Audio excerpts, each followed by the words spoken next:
Hello friends, कैसे हैं आप सब। आई होप आप सब अच्छे होंगे। फ्रेंड्स, आज मैं ध्यान की एक बहुत ही वो विधि बताऊंगी जो श्री कृष्ण ने अर्जुन से युद्ध के समय बताया कि ईश्वर को किस तरह से प्राप्त किया जा सकता है। ठीक है, सबसे पहले हम जानेंगे क्या है उद्देश्य ध्यान का उद्देश्य क्या है, क्यों हमें ध्यान करना चाहिए, है ना।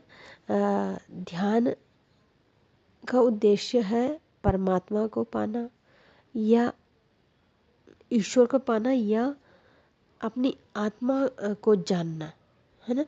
एकांत में मनुष्य प्रभु का ध्यान कैसे करे, एकांत में ही ध्यान किया जा सकता है, ये तो आपको पता ही है।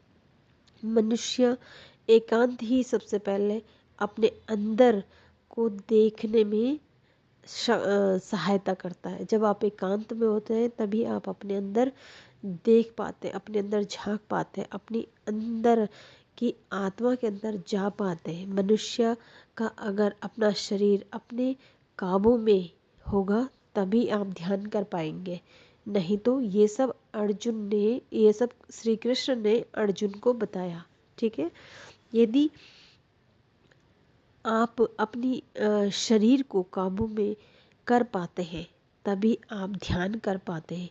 यदि देह काबू में ना हो तो मनुष्य ध्यान का उद्देश्य नहीं मिल पाएगा, ना ही ध्यान कर पाएगा कभी। ठीक है, कैसे अपनी शरीर को या अपनी देह को कैसे काबू में किया जाता है वो भी मैं अभी बात बताऊंगी आपको। ठीक है, ध्यान का उद्देश्य है परमात्मा से संपर्क करना। ठीक है, सबसे पहले क्या होता है ध्यान करने से, इसके प्रथम चरण में स्वच्छता मिलती है, शरीर को, मन को और मनुष्य को आत्म शुद्धि की प्राप्ति होती है। जब हम ध्यान करने बैठते हैं एकांत में और कोशिश करते हैं, मतलब हम ध्यान में बैठ जाते हैं, शांत मन से बैठ जाते हैं, तो हमारी आत्मा शुद्ध होती है, शुद्धि की प्राप्ति होती है, हमें शुद्धता प्राप्त होती है, स्वच्छता प्राप्त होती है। हमें कहाँ, शरीर की नहीं, आत्मा की स्वच्छता, आत्मा हमारी शुद्ध होने लगती है। ठीक है, जब तक मनुष्य अपने अंदर शुद्धि नहीं कर पाता है ना, शुद्धिकरण नहीं कर पाता, अपनी आत्मा को शुद्ध नहीं कर पाता है, तब तक परमात्मा से संपर्क कर ही नहीं पाएगा मनुष्य, जब तक वो अंतर मन से शुद्ध नहीं हो पाता है। ठीक है, आत्मा परमात्मा में ही लीन हो पाएगी। आत्मा जब आप परमात्मा से संपर्क करने की कोशिश करेंगे तभी आत्मा पर परमात्मा से मिल पाएंगी। ठीक है, जब ध्यान लगाने का स्थान, जब आप ध्यान लगाते हैं तो आपका वो स्थान भी पवित्र होना चाहिए। जो जब आप ईश्वर का ध्यान लगाते हैं तो कहते हैं ना, मंदिर हमेशा स्वच्छ होता है। मंदिर या कोई से भी आप किसी भी धर्म के हैं, जहाँ पर भी आप अपने परमात्मा से जुड़ते हैं, जुड़ने की कोशिश करते हैं या ध्यान मेडिटेशन के लिए बैठते हैं, तो वो स्थान पवित्र होना चाहिए, शुद्ध होना चाहिए। ठीक है, ये श्री कृष्ण ने बताया है अर्जुन को, है ना। मेरा ध्यान लगाकर सबसे पहले कैसे करेंगे, मतलब अगर आपको ध्यान लगाना है तो आपको अपने मनुष्य को चाहिए कि अपनी पीठ यानी कि रीढ़ की हड्डी और सिर और गला समान होना चाहिए। जब आप ध्यान में बैठते हैं तो आपका पीठ, आपका सिर, आपका गला एक ही समान, एक ही सीध में होना चाहिए। अपनी दृष्टि अपनी नासिका के अग्रभाग पर ऐसे जमाएं कि दूसरी कोई दिशा का आपको ज्ञान ही न हो।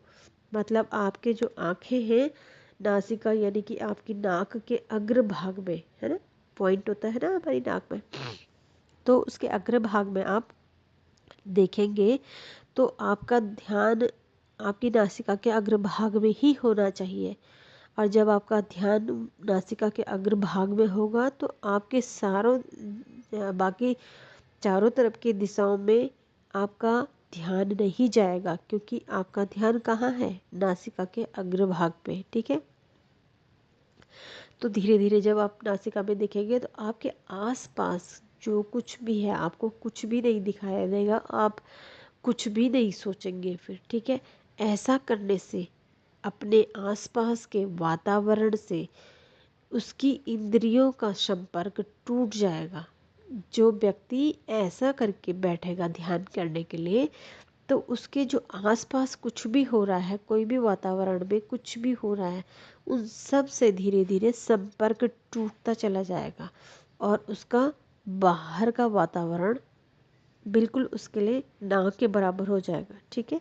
और वह अपने अंदर अंतर मन तक जा पाएगा, अपने अंदर मन लगा सकेगा, ठीक है।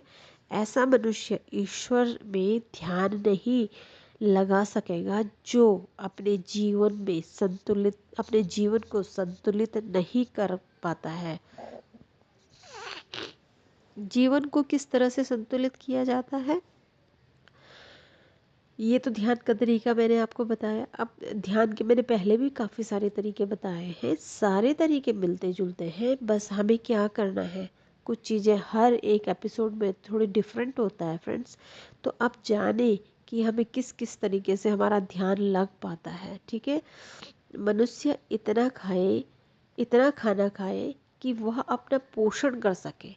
बहुत अधिक खाना भी नहीं खाना चाहिए और बहुत कम भी नहीं खाना चाहिए, ठीक है।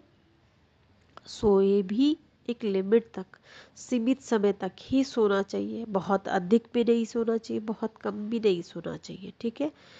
और सुख, हमारे जीवन में कभी सुख आता है तो हमें बहुत ज़्यादा खुश होने की भी ज़रूरत नहीं है। अगर दुख आता है तो बहुत ज़्यादा रोने की भी ज़रूरत नहीं है, दुखी होने की ज़रूरत नहीं है। मतलब कहने का मतलब ये है, सुख दुख में अगर आप समान रहते हैं तो आप अपने जीवन को संतुलित कर पाते हैं। ये जीवन संतुलित करने के तरीके हैं, ठीक है फ्रेंड्स। तो इस तरह से हमें अपने जीवन में संतुलन लाना चाहिए, ठीक है। एक और श्री कृष्ण ने अपनी पत्नी यानी कि माता रुक्मणी को ये उपदेश दिया था, मतलब बताया था, उपदेश ही होते हैं ये, कि जो अगर आप स्पिरिचुअल हैं तो आप ज़रूर इस तरह के वीडियो सुनते हैं। स्पिरिचुअल लोग जो होते हैं, जब तक वो इसमें आते नहीं हैं, आध्यात्मिकता से जुड़ते नहीं हैं, तब तक उनके जीवन में बहुत सारे कष्ट, बहुत सारे दुख मिलते हैं। तो ये सभी लोग एक्सपीरियंस करके आगे बढ़े होते हैं। लेकिन अगर किसी ने तकलीफ दी भी है तो हमेशा इस चीज़ को ध्यान रखें, जो दूसरों को दुख देकर हंसते हैं, होनी उसे ऐसे 100 बार दुख देकर रुलाती है कि वो सोच भी नहीं सकता है ना। तो इसलिए आप कभी भी इस चीज़ के लिए दुखी ना हो कि किसी ने आपको क्या तकलीफ दी है, उसके लिए ऊपर वाले ने व्यवस्था करी रहती है, ठीक है। इसलिए कभी भी अपने पास्ट में ना जिए, आगे बढ़ते जाएं, अपने प्रेजेंट में जिए, ठीक है। और पास्ट लाइफ को बिल्कुल छोड़ दें। अगर आप ध्यान साधना में आगे बढ़ना चाहते हैं, आध्यात्मिकता में आगे बढ़ना चाहते हैं, तो आपको सबसे पहले ये रूल बनाना पड़ेगा कि आप अपनी पास्ट लाइफ में जो भी कष्ट, दर्द, तकलीफ आपको मिली है, वो सब आपको भूलनी होगी, आपको छोड़ना होगा। उसके लिए आपको होपोनोपोनो प्रेयर भी यूज़ कर सकते हैं, जिससे आपके कर्मास भी रिलीज होते चले जाएंगे, ठीक है फ्रेंड्स। तो इस तरह से आप ध्यान में जाने के लिए बहुत सारी चीज़ों को आजमा सकते हैं।